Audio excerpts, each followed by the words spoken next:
Hello, my whale friends. Let's see what's going on with you.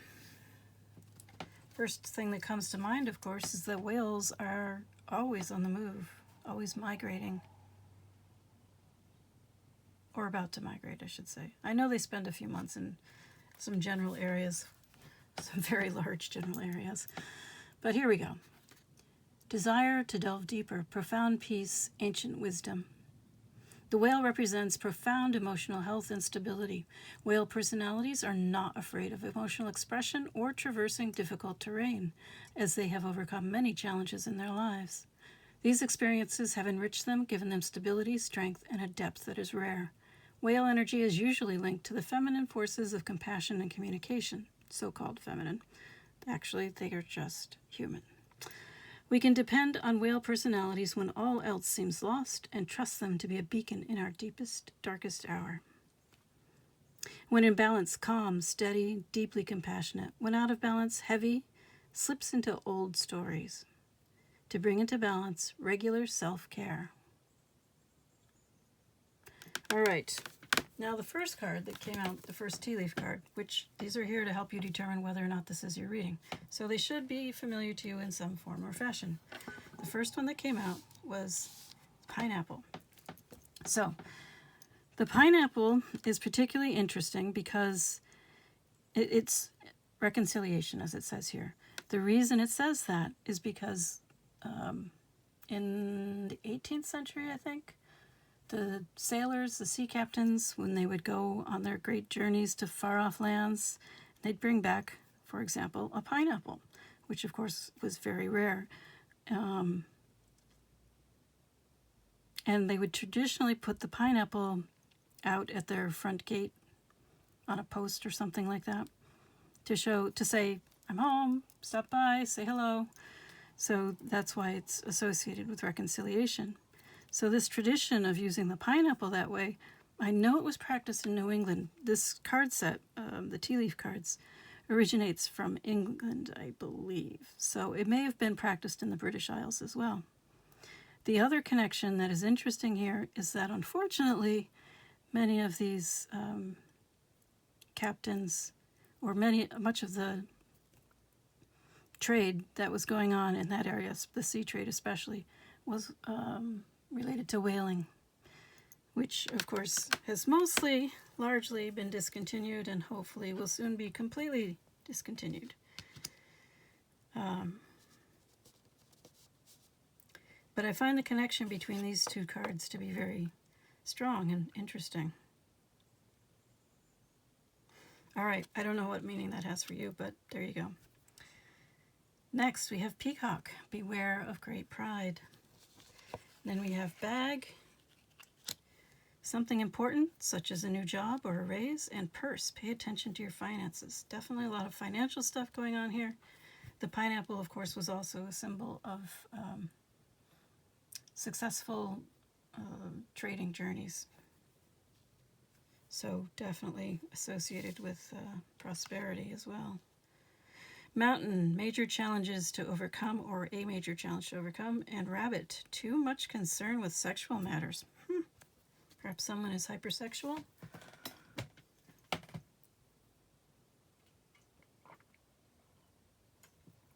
Sorry, I needed some water. Okay, moving along. Why are you here today? I really think I'll go with mystical moments today, just for fun.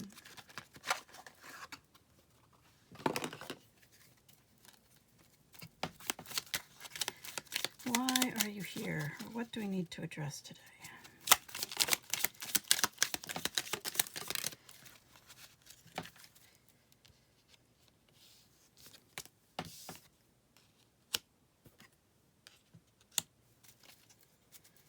It's interesting, the whale is about being able to be at peace, emotional strength, and resilience. Of course, they are a water creature, and the association between water and the emotions is pretty strong.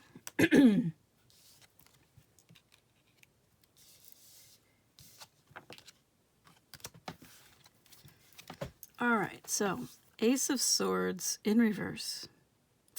A lack of clarity, a desire for an epiphany, a breakthrough, but nothing is happening. Very frustrating. Then we have the Four of Wands. This is your family and community situation, possibly a celebration, but most definitely those people that are closest to you and that you have permanent relationships with.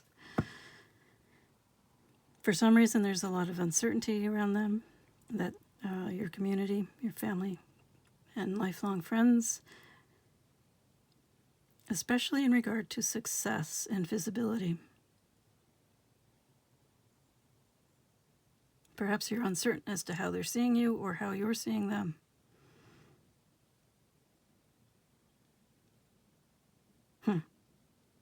I have to say, there's no way a hummingbird would go for that flower. It's all wrong. I have a lot of hummingbirds in my yard. They go for tubular flowers, not daisy-like flowers. Flat-faced flowers. They don't go for those because they don't hold enough nectar. So it's not worth their time. All right, we also have a Queen of Wands in reverse. So this can be a queen who is quite self-absorbed. Can be very manipulative.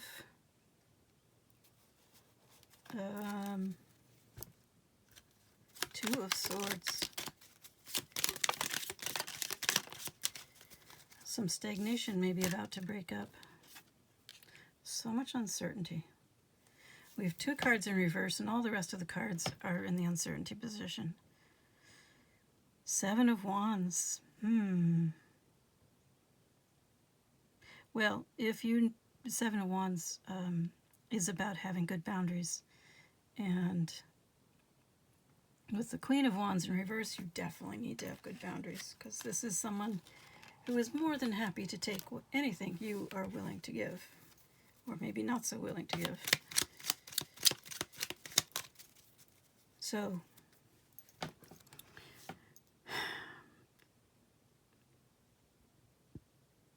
it looks overall like you have a very difficult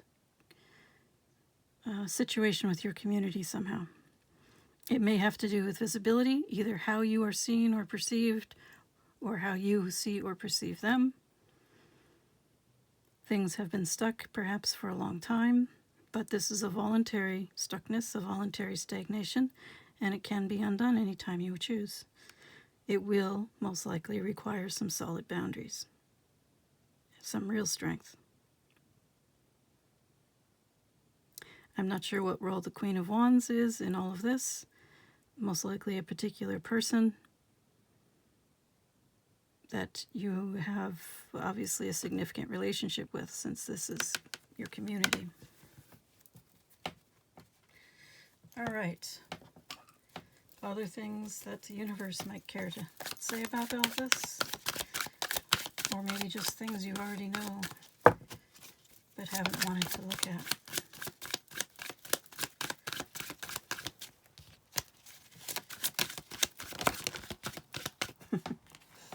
Stalemate. Well, that sums it up, doesn't it? It's quite clear from these reversed and sideways cards that nothing is happening. And some real introspection is required, some real... whales go deep, right? Whales do the shadow work. That's how they get their peace, their emotional stability and resilience, because they have done the work. They are not afraid of their emotions.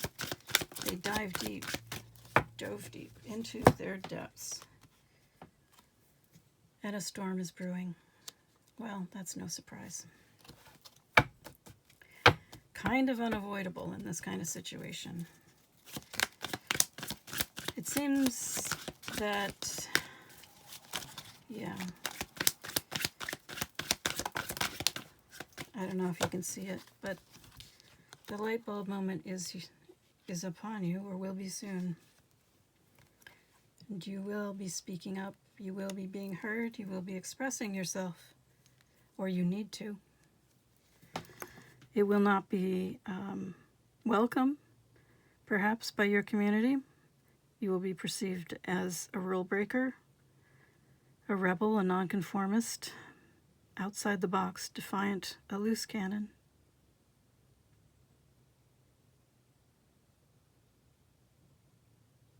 And perhaps that's what's been holding you back. You understand on some level that speaking your truth is not going to go over well.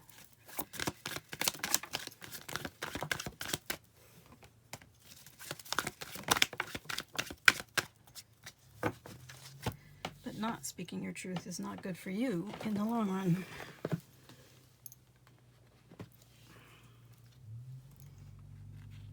This is your obstacle.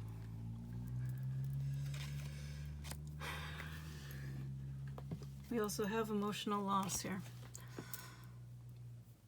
Divine guidance, trials, sorrow, emotional loss, but it's a necessity. Perhaps you may even feel a duty.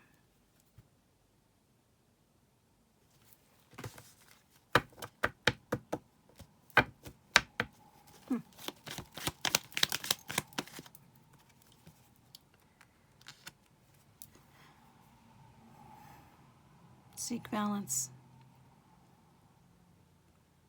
Get centered, meditate, integrate opposing forces, flow, feeling complete, awareness, just right, equality, well-being. I don't think this is going to happen before the tornado. I mean, it would be good if you could pull it off. If you can manage to get centered and meditate and really integrate your feelings, dive deep into them. You do have the Moon card.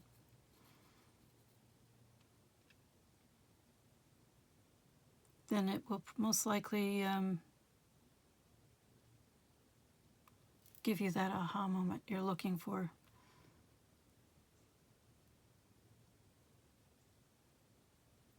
And help you navigate it more smoothly.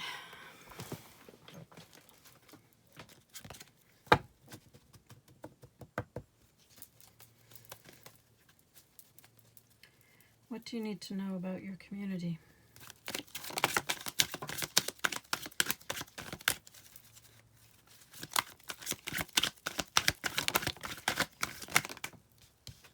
Oops.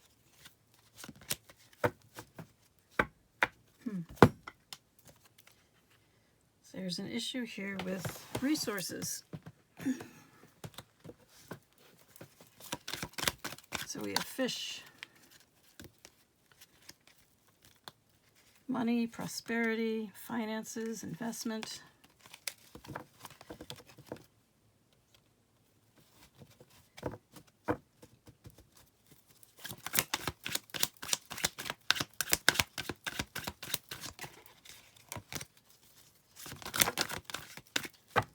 It seems that this is a big factor in decisions that are being made or not made. Perhaps you have been lucky, but I'm not sure that's going to last. So we have this painful tension, fighting, arguments, anger, harshness, get cracking, forced action. I think somebody is going to snap.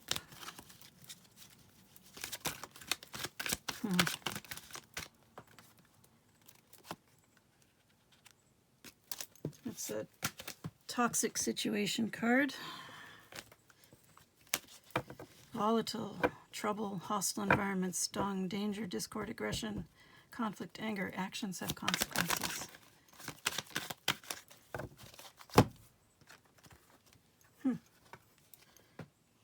Wheel of Fortune. Fate, karma, destiny, dharma.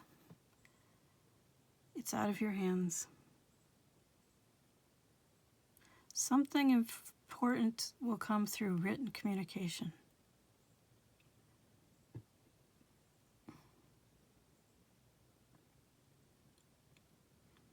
Fax, email, mail, notes, records, news.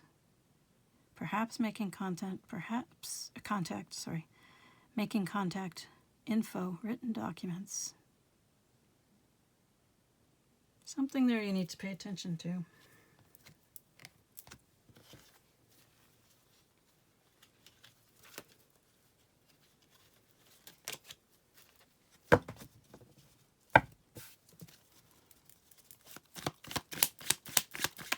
perhaps it might be helpful to you to journal. I don't think they have a journal card in this deck, but it is a good way of processing things. And creates a record that you can go back to if you need to. Sometimes it's helpful at the oddest times. You want to know what happened when, and just, oh yeah, I journaled about it. Go back and look in your journal. Deeply committed, uncommon bonds, family. I think family is very important to you.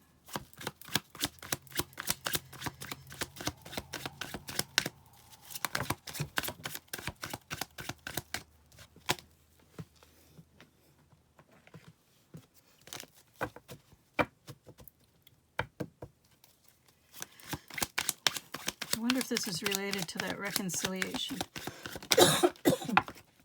That was your first card. Glass heart, vulnerability, apologize, transparency, handle carefully, connection, forgiveness. Oh, wow. Okay. So apparently you want to commit to somebody else, and it is going to require bravery, boldness, heart-centered, courageous, inner strength, confidence. It's a lot easier to do all of that if you are heart-centered. I will say that. I strongly advise being heart-centered. Just because it feels better. I'm not saying it'll change the outcome, but you will feel better no matter what the outcome is. If you can be heart-centered. It doesn't mean you don't use your mind. It means you use your mind and your heart. And you act from love, not ego, not fear. And who knows what will happen if you do that. Personal growth, that's what will happen for sure. Health, vitality, personal growth, evolving, connection to source. You are growing and changing. And maybe you simply no longer fit into your community, which can be painful, I understand.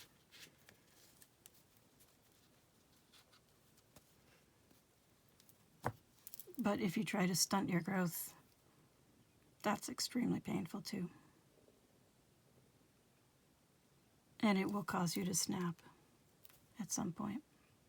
If you try to do that, you'll be trying to be something you're not.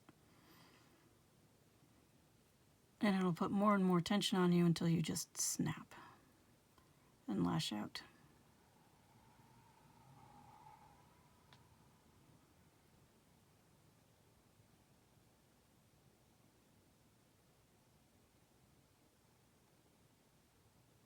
Well, with the ring here, which I didn't really talk about too much, it came out next to Glass Heart. Definitely a desire for perhaps closure. Circle of trust, commitment, promise, agreement, pact, partnership.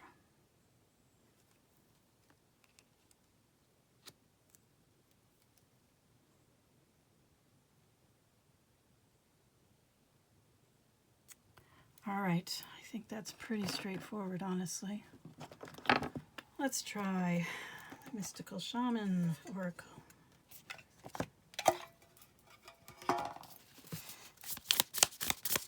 It's a final thought.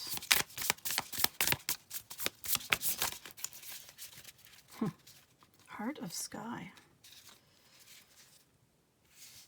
I haven't seen most of these cards yet because I haven't worked that much with this deck.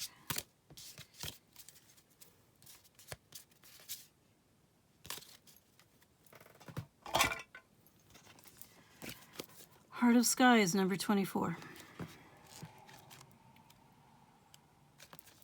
The essence, the heart of sky, is the love force that made all creation possible.